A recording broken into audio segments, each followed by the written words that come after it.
France, July 1944. Mud **ked at our boots. The air smelled of diesel, smoke, and wet iron.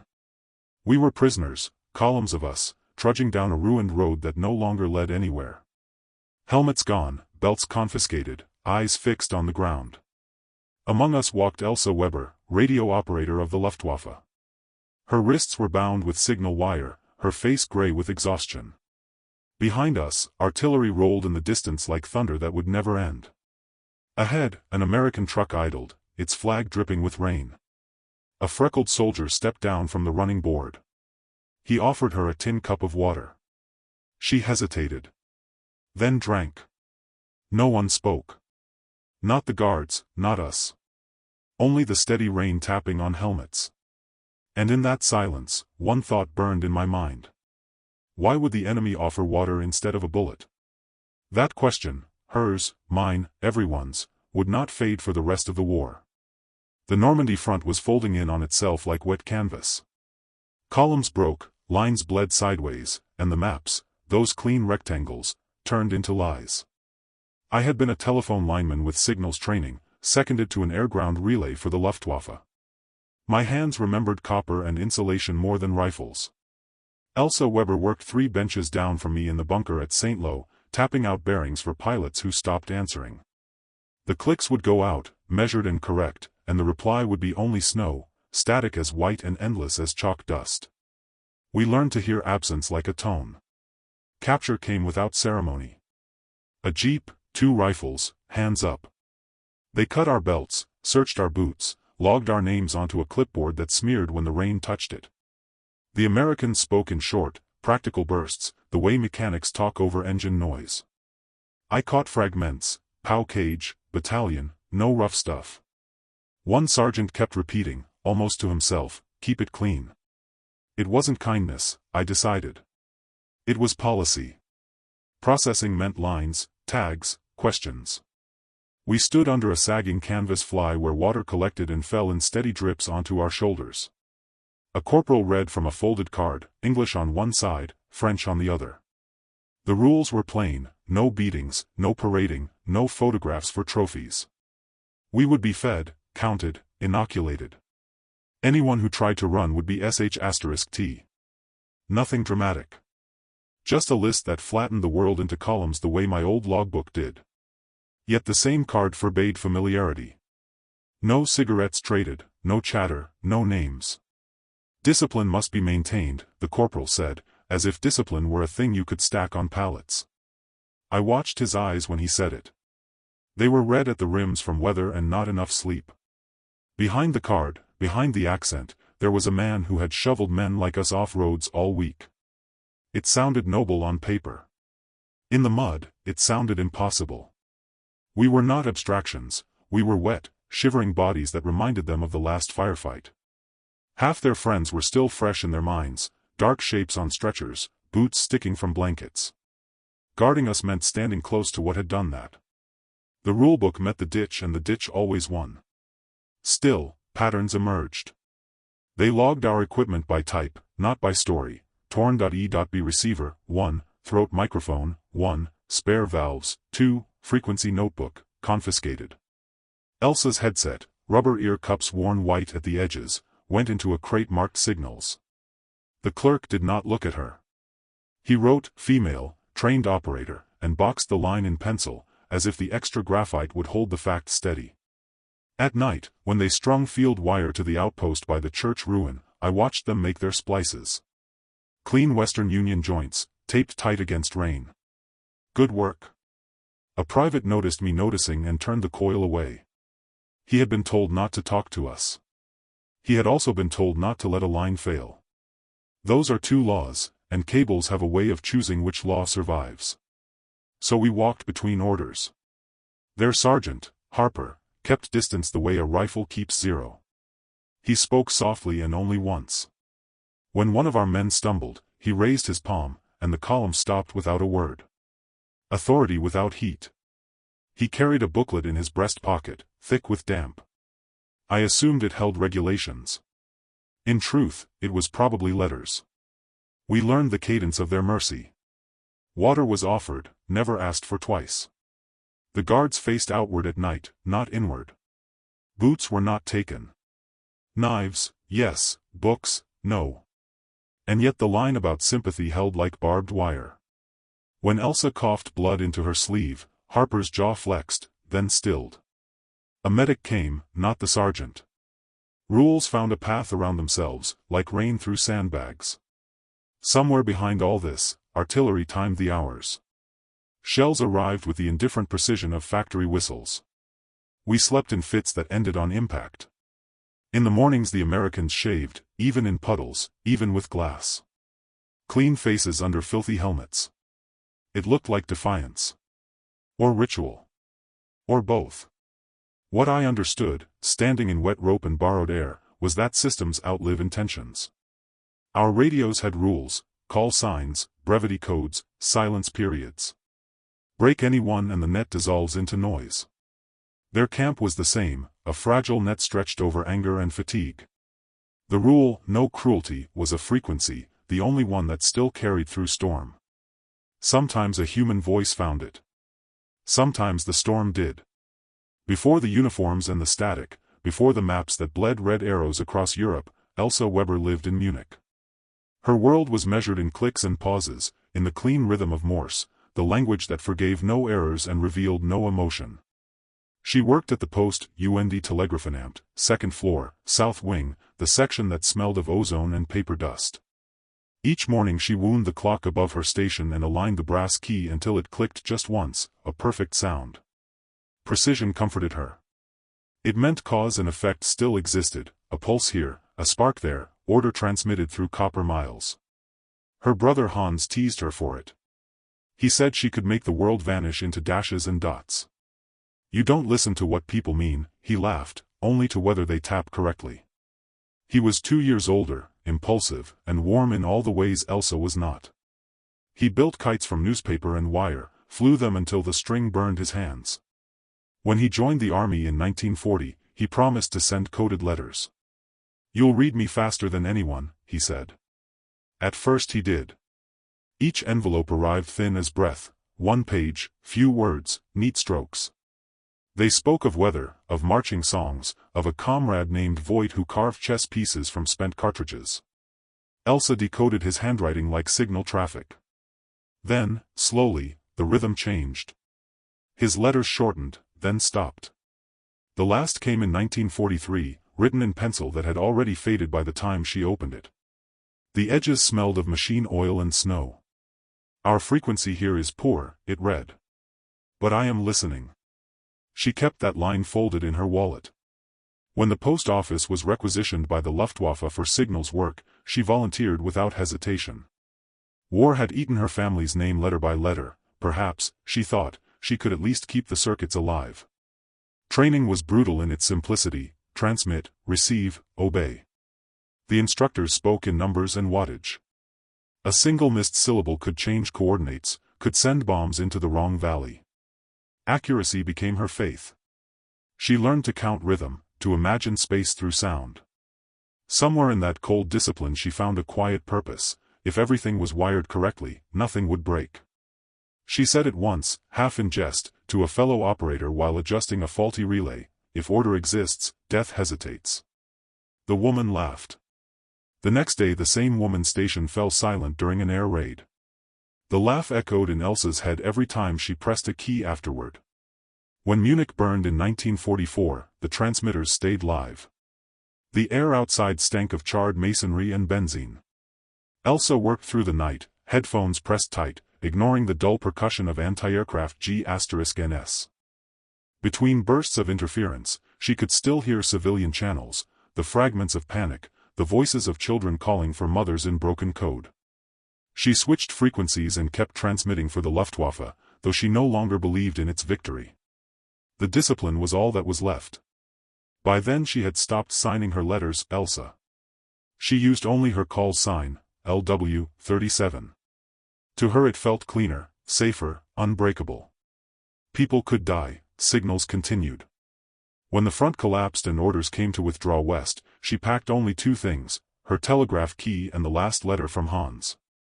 The rest, uniform, codebooks, identification, she left on the bunk. The idea of identity had become mathematical: one sender, one receiver, one brief contact before silence reclaimed the channel. I met her weeks later, after capture, when she was no longer an operator but a prisoner. Yet the habit survived. Even in the marching column, her steps carried that old rhythm, 3 short, 1 long, as if she were still transmitting something to a distance none of us could hear. Sometimes, when the camp generators hummed at night, she would sit close to the fence and listen to the pulse of the transformer through the ground. 50 hertz, she would murmur. It's like a heart that never stops. I understood then what kind of person she had been before the war, someone who believed the world could be repaired through exactness. That every failure was a miswired line, not a moral wound. Hansa's silence broke that faith, but she never let the circuit die completely. She carried it like a private current beneath her skin, steady, disciplined, tragic in its precision. If I close my eyes now, decades later, I can still see her in that office in Munich, light from a single bulb on her wristwatch, the faint tremor of a hand poised over the key, the moment before signal becomes sound. Back then she believed in connection. Later she would learn that connection is the last illusion a dying world protects. We were marched west through fields that once held wheat. The stalks lay crushed under tank treads, their heads blackened by smoke. Around us, Normandy was no longer a country, it was a noise: engines, boots, the distant cough of artillery. Orders were shouted, echoed, forgotten. Elsa walked near the front of the column. Her wrists were raw from the signal wire they'd used as cuffs. When the rain came again, it turned the dirt road into glue. Men slipped, stumbled, rose without words. The guard said little. They were young, faces red from windburn, uniforms heavy with mud. They had survived too much to believe in hatred. We passed through villages that had no walls left. Windows gaped like open mouths. Once, a French woman stepped out of a doorway and stared at us, at the prisoners, not the soldiers. She held a child on her hip and didn't flinch when a shell burst far away. Elsa's eyes met hers for a second. No language passed, but something older did: exhaustion beyond borders. That was when the contradictions began to show. The Americans were not the monsters their leaflets had warned us about. They were too tired for monstrosity. Some kept their distance, as if afraid kindness might stain them. Others looked too long, curious, uncertain. They had been taught not to see us as human, but fatigue erodes instruction faster than rain erodes chalk. Their sergeant, Jack Harper, was different. Older. Calm in the way men become when they've already decided what part of themselves the war can't take. His voice carried without force. One morning, when a girl ahead of Elsa collapsed from fever, he raised his hand and the entire column stopped. No shouting, no rifle butt. He knelt, checked her pulse, then motioned 2 men to lift her onto a truck. It was the first silence that felt deliberate, not empty. I watched Elsa's expression change. Not gratitude, she was too proud for that, but calculation. She was measuring him the way she once measured frequencies. The rulebook in her mind said mercy from the enemy was a trick, a prelude to interrogation. Yet he did nothing more than return to his post and light a cigarette he didn't finish. That night, by the campfire, she whispered, "He's not following procedure." I asked, "Who's?" She didn't answer. The next day the Americans shared their rations: canned beans, dry crackers, weak coffee that tasted of metal. Officially, food was to be distributed through the chain of command, 1 guard to 1 prisoner group. Unofficially, men simply passed tins down the line. A rule broke, and nothing exploded. The world kept turning. But other contradictions were sharper. An MP caught a private trying to give a captured German his spare gloves. The officer shouted until the rain drowned him out. "No familiarity," he barked.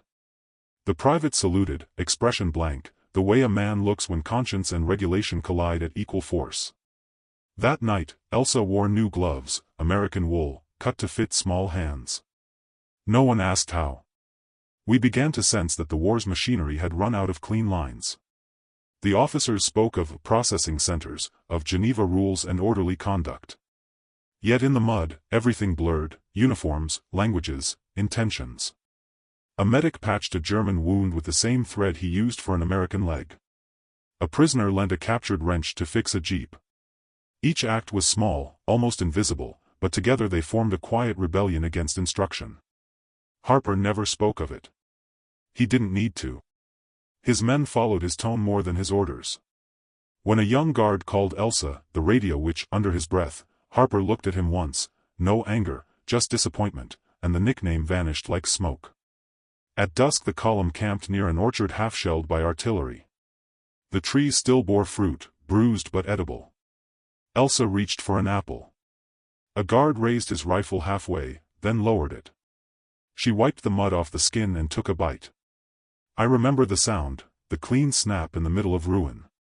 That moment, so simple, so absurd, split the logic of the war open. She, a captive, eating under watch, he, a soldier, pretending not to see, and the world, for that heartbeat, choosing not to enforce its own rules. Later, as we moved on, I saw Harper glance at the sky where bombers traced contrails above the clouds. His lips moved, not in prayer but in arithmetic, counting distances, calculating how long until the next bombardment reached us. Discipline, humanity, mathematics, all survival by different names. Did he still believe in rules?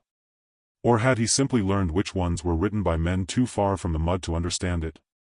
Elsa, walking beside me, said quietly, "He knows what will happen if he stops believing. That's why he keeps pretending he does." The road curved west, into more rain. Contradiction had become the new order, one in which obedience was a rumor, and mercy an error that no one corrected. By late August, the front had dissolved into fragments, small convoys moving through seas of mud and rumor. Our column, 70 prisoners and a handful of guards, reached the port at Cherbourg after 6 days of rain. The air there had a different weight, salt, diesel, the sour tang of rust. Ships loomed beyond the harbor wall like gray cliffs. Somewhere among them waited the vessel that would carry us across the Atlantic. Officially we were non-combat technical personnel, a phrase invented to make the paperwork cleaner. It meant we were alive enough to ship but unimportant enough to miss. Elsa was listed under the same heading. The Americans herded us aboard in silence.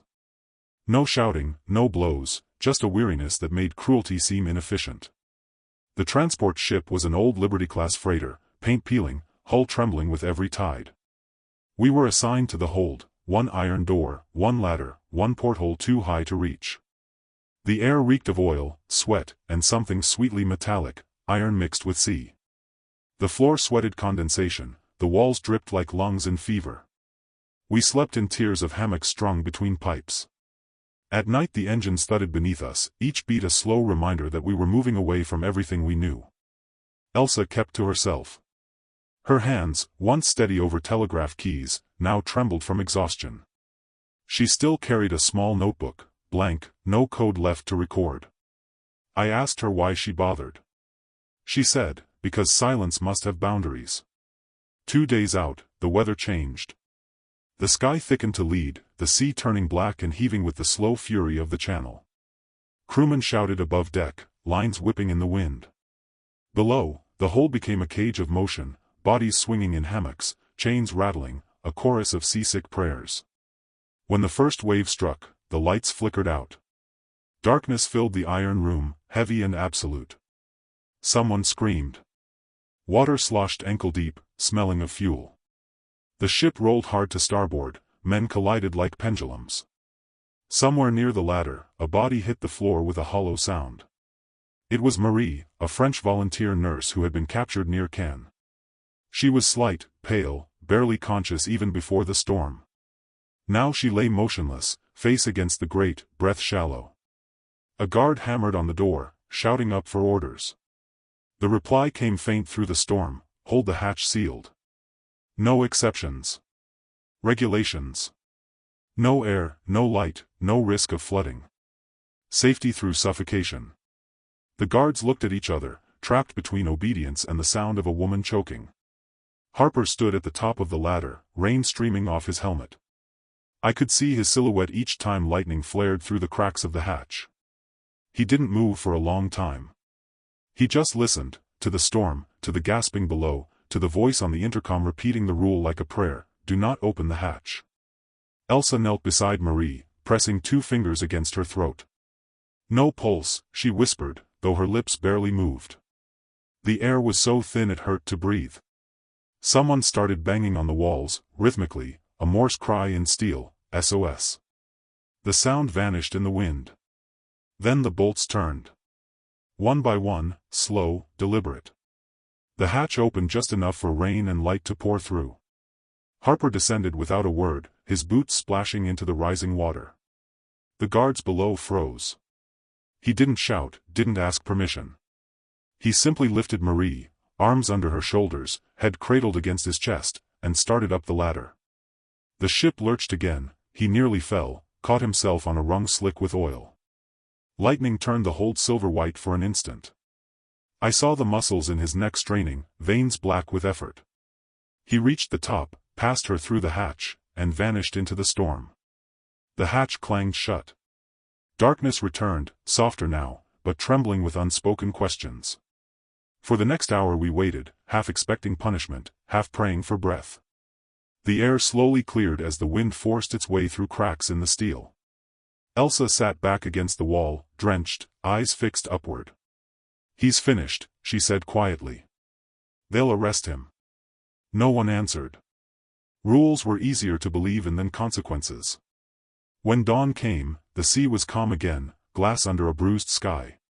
The hatch opened and a medic climbed down with a flashlight. He spoke softly in English, counting heads, checking pulses. No reprimand, no inspection, just a nod. Harper's name was not mentioned. Later, through the porthole, I saw him on deck. He stood near the rail, jacket unbuttoned, holding a tin mug of coffee. Marie sat wrapped in a blanket beside him, her hair whipped by wind. She was alive. He looked neither proud nor afraid, only very, very tired. That morning, for the first time, I understood the quiet courage of disobedience. It does not shout or demand witness. It simply opens the hatch when the book says not to. And below deck, where the air finally moved again, Elsa stared at the dripping steel and whispered, "He changed the frequency." The storm did not end, it only slowed, as if the sky itself were exhausted. By afternoon the deck glistened under a bruised sun, ropes stiff with salt. The sea had turned the color of tarnished glass. We were allowed above in small groups to stretch and breathe, the air felt raw, sharp enough to taste. From the hatchway I saw Harper leaning against the G** whale, his jacket dark with rain, eyes fixed on the horizon where thunder still muttered. Marie sat near the ventilator, wrapped in a canvas tarp. Her lips were blue but moving, counting something under her breath, maybe prayers, maybe numbers. Elsa stood beside me, her hands clasped so tightly that the knuckles were white. She watched Harper, not with gratitude but with analysis. "He disobeyed 2 orders, she murmured. "One from the captain, one from the sea. He had broken both and survived. That made him dangerous, to the system that fed on obedience, to the logic that kept the rest of us quiet." Later that day, a rumor passed through the ship like static: the hatch incident had reached the bridge. The officer of the watch had wanted to file a report, Harper had refused. The ship's captain, a merchant sailor drafted into service, settled it the way sailors do, with silence. "No paperwork in a storm," he'd said. The phrase carried down to us through the guards and became something else: no punishment in a miracle. Still, the air between guards and prisoners shifted. Some of the men began speaking softly across the language gap, trades of cigarettes for songs, bread for buttons. Small violations, harmless on the surface, but each one chipped away at the clean geometry of captivity. At sunset, Harper came down to the hold. The light from the deck cut across his face, tracing lines of fatigue. He carried 2 tin cups and a dented kettle. "Coffee," he said, almost apologetic. The guards hesitated, then let him pass. He poured for the sick first, then for Elsa. She accepted without a word. Steam curled between them like something alive. No one understood what compelled him. Maybe guilt, maybe instinct, maybe just the human reflex to fix what breaks in front of you. When he turned to leave, Elsa asked, "Why help us?" He paused. Rain drummed faintly above. "Because the book doesn't know this weather," he said, and climbed back into the light. That night, the hold was quieter. The creak of the hull sounded almost gentle. Men whispered about America, the land waiting beyond the waves. Some imagined camps, others farms, others electric lights that never went out. I dreamed of wires stretching across the ocean, a single long signal connecting enemy to enemy. Elsa couldn't sleep. She sat near the bulkhead, scratching notes into her empty notebook with a sliver of pencil, short marks, rhythmic. I asked what she was writing. She said, "I'm trying to measure what he changed. Before, everything I did was instruction. Now I think instruction is just another kind of silence." In the morning the sky cleared entirely. The sea lay flat as a mirror, and the freighter steamed west, its wake curling white against the blue. The guards relaxed, rifles rested on shoulders instead of hands. The prisoners began to sing, softly at first, then louder, a low hum that filled the ship's steel belly with warmth. The Americans didn't stop them. Some even listened. Harper stood by the rail again. When the song reached the deck, he didn't smile, but he didn't stop it either. The captain emerged from the wheelhouse, glanced down, and said only, "Let them have it." Hours later, the ship rolled through a field of sunlight so bright it hurt to look at. Seagulls appeared, distant white specks turning lazy circles over the wake. The world, for a few impossible minutes, seemed suspended between orders, neither war nor peace, just motion. Elsa came to the surface then, face lifted to the wind. The salt stung her eyes.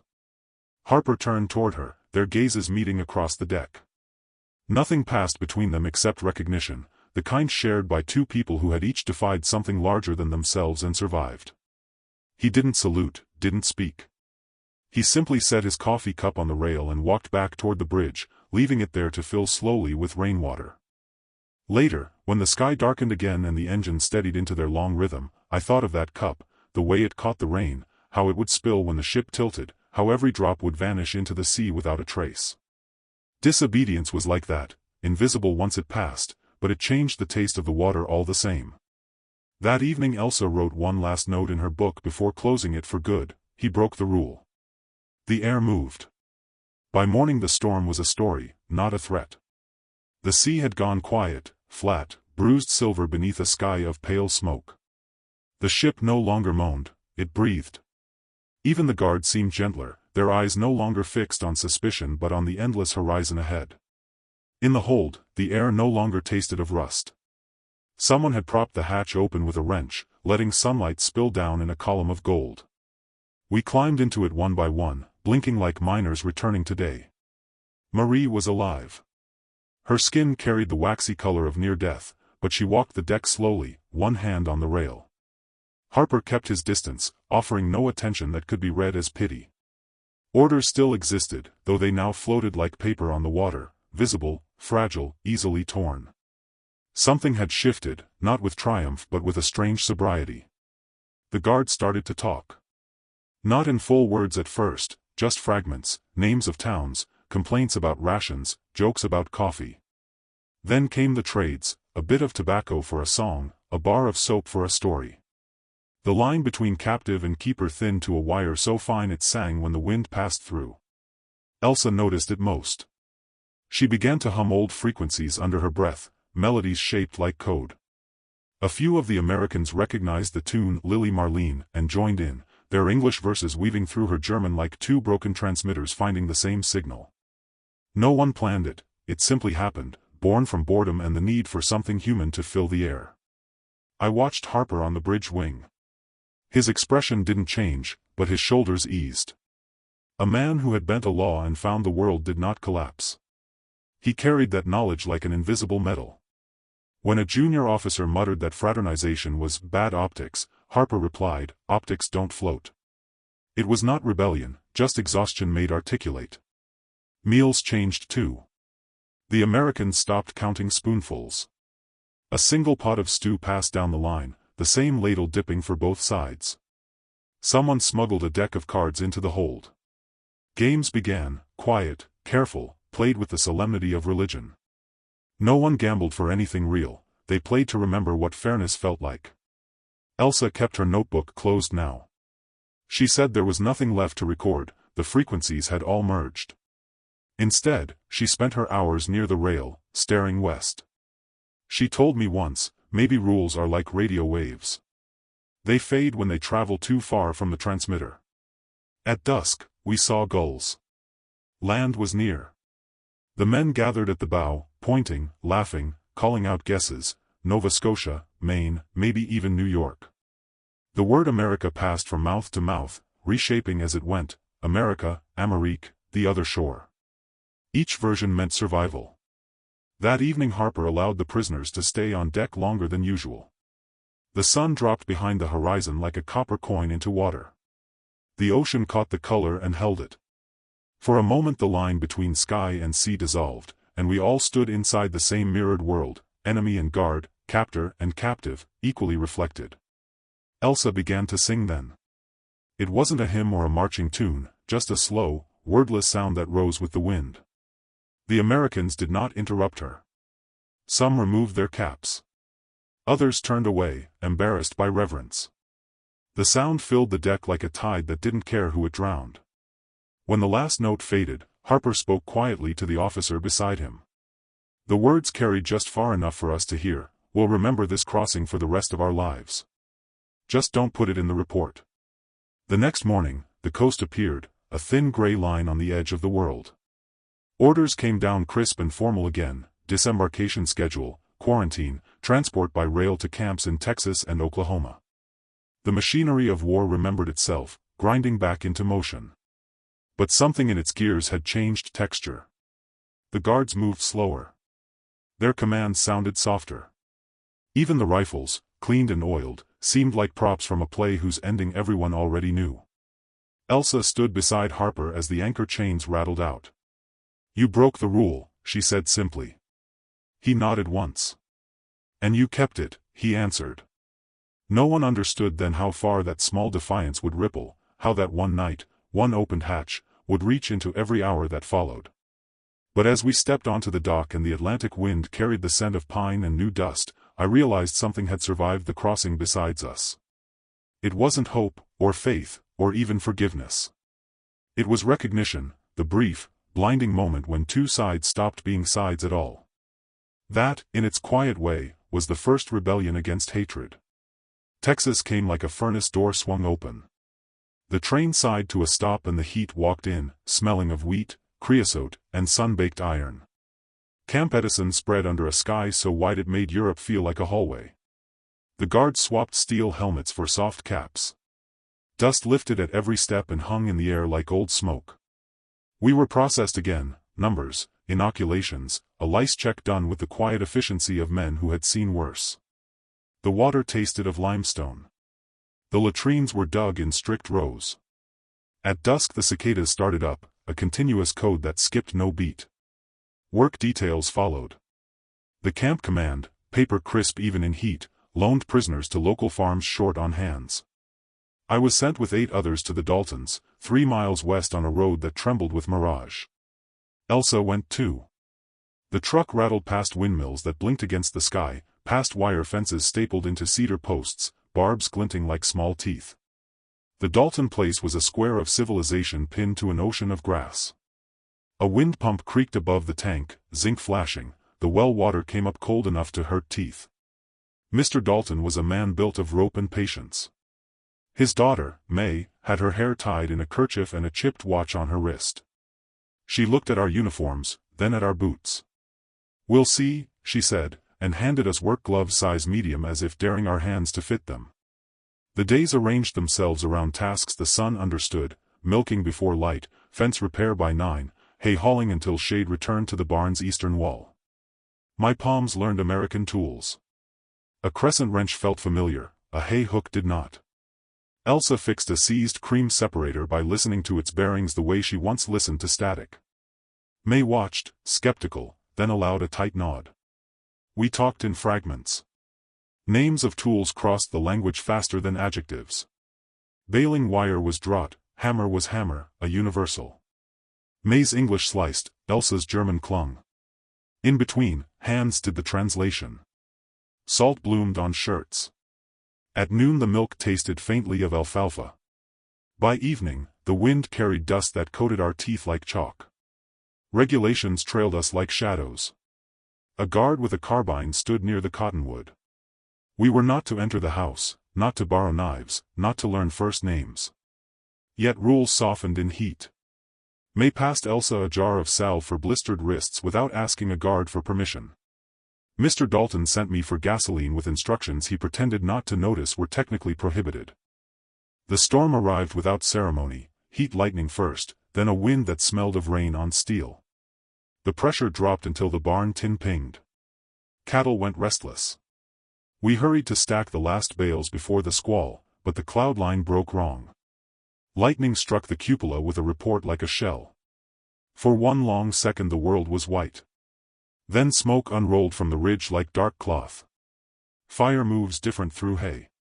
If it's damp, it smolders, sweating steam; if it's dry, it climbs fast. Ours had cured 4 days in a north wind. It went up like breath on tinder.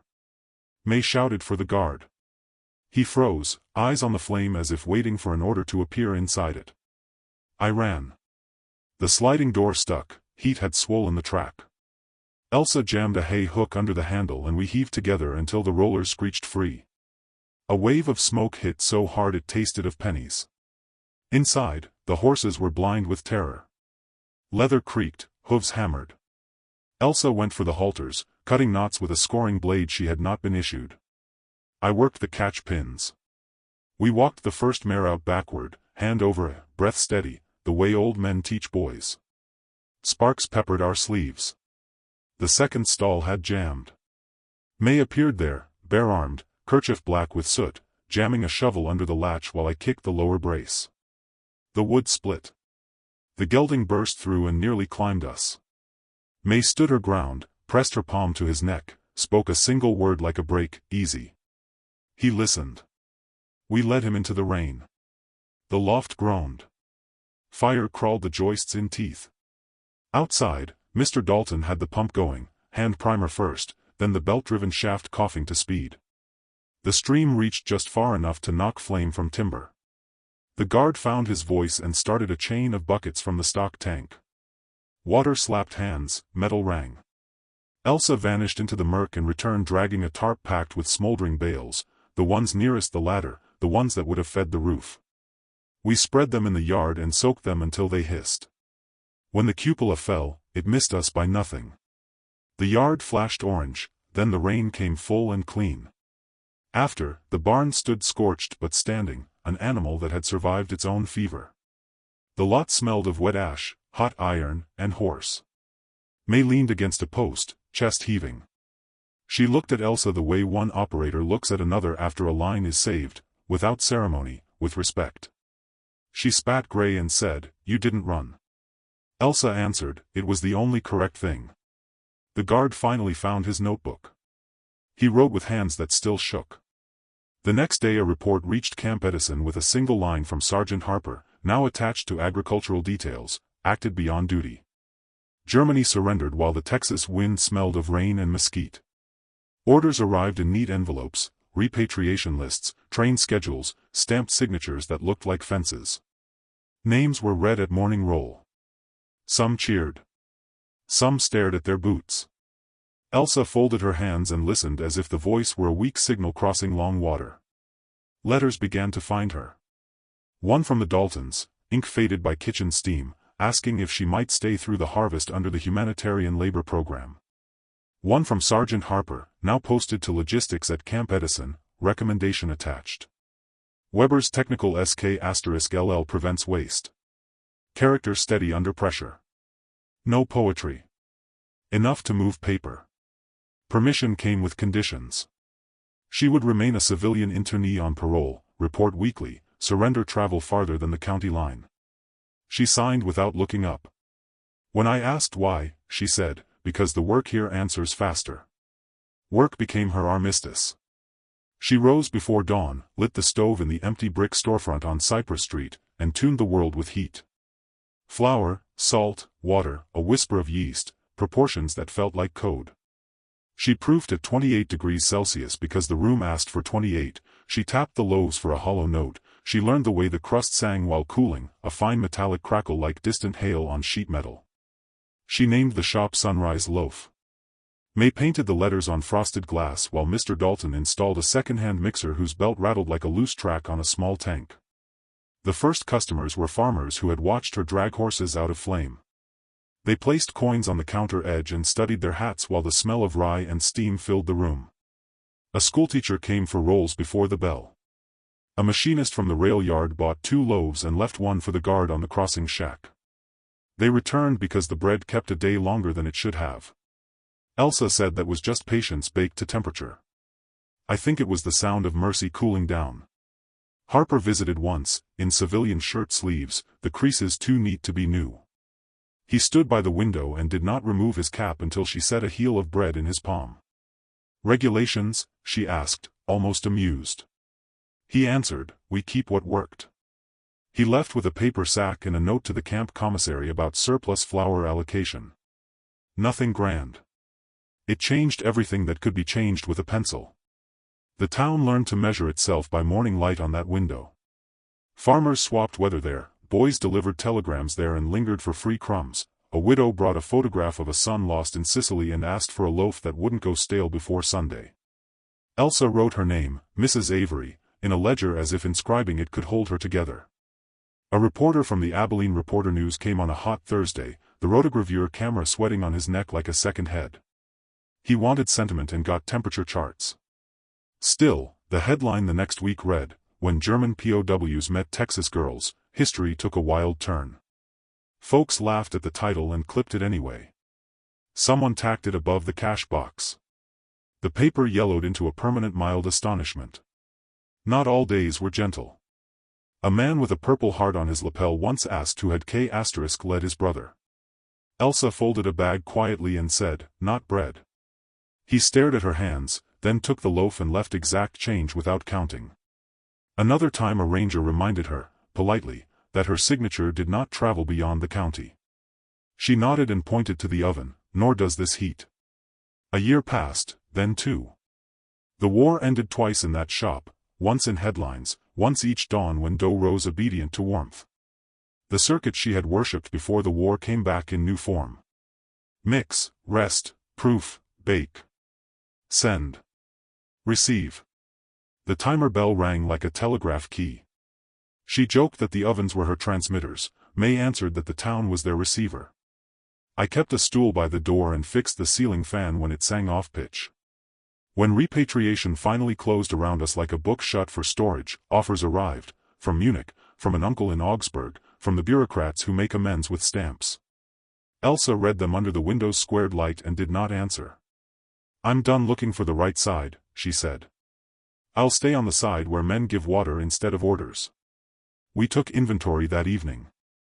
Flour low, sugar low, war high in memory but faint in volume. The town's neon buzzed to life outside, a domestic hum replacing the artillery that once marked our hours. I locked the door and listened to the last loaves cool, the tiny song of metal and crust. It sounded like a safe frequency, one that weather crosses and men cannot jam. If you ask the old-timers, they'll tell you where the war ended. On a beach, in a forest, on a deck. I think it ended on Cypress Street, quietly, inevitably, when an enemy set down a tin cup, took up a measuring scale, and taught a county to wait while heat did its work. She came to America in chains and left free, not because the war ended, but because one man opened the hatch when the rules said no. Harper never spoke of it again. Elsa never asked. Yet every loaf that cooled on her counter carried that moment, the breath of air that entered the hold and refused to leave. Years later, when storms rattled the tin roof, she would pause mid-measure, eyes distant, as if hearing rain on iron and a voice saying, "The book doesn't know this weather." The shop still stands. The ovens hum. Travelers stop for bread without knowing they are eating the proof that mercy can outlive orders. In the quiet after closing, she wipes the counter, turns off the light, and listens to the last cooling loaf. It cracks softly, like distant thunder. Like a heart restarting. That is how the war truly ended, one rule broken, one life saved, and a silence finally learning to breathe again.